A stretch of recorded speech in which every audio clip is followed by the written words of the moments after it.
Recording by Maa Bhakti music Chhatti Tol Siraha.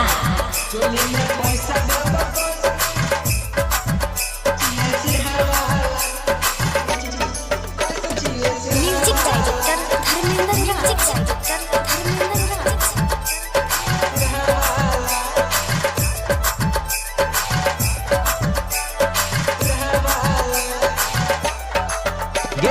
केस्टा वाली ले पैसा बना साटा, यारा केस्टा वाली ले पैसा बना साटा। चोली में पैसा देव कैसे छिए सिरहावाला, चोली में पैसा देव कैसे छिए सिरहावाला। यारा केस्टा वाली ले पैसा बना साटा, और केस्टा वाली ले पैसा बना साटा। चोली में पैसा देव पैसा छिए सिरहावाला, चोली में पैसा देव पैसा छिए सिरहावाला। Singing by Raju Kumar.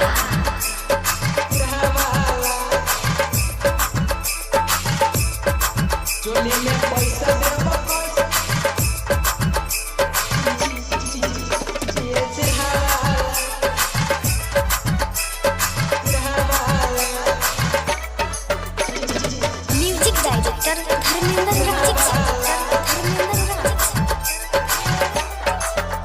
के भोर तक के सट्टावा ने सुने बम गोला, रात भर नचैबो छौरी छोड़बो नै तोरा। के भोर तक के सट्टावा ने सुने बम गोला, रात भर नचैबो छौरी छोड़बो नै तोरा। चुमा ले तो गे छौरा सट्टा के काटा, चुमा ले तो गे छौरा सट्टा के काटा। चोली में पैसा देव कैसे छिए सिरहावाला, चोली में पैसा देव कैसे छिए धनसावाला।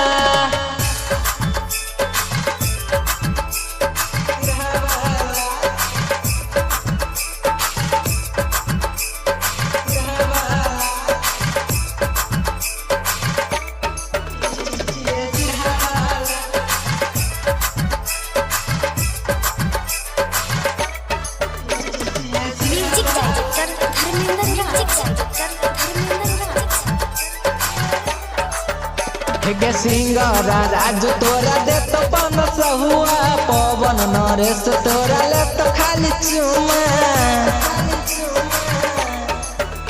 के सिंगरा राजू तोरा दे तो 500 हुआ, उमेश रूपेश तोरा ले तो गे चुमा। मजा ले तो गे खाके छौरा घिउ माठा, मजा ले तो गे खाके छौरा घिउ माठा। चोली में पैसा देव कैसे छिए धनसावाला, चोली में पैसा देव कैसे छिए धनसावाला।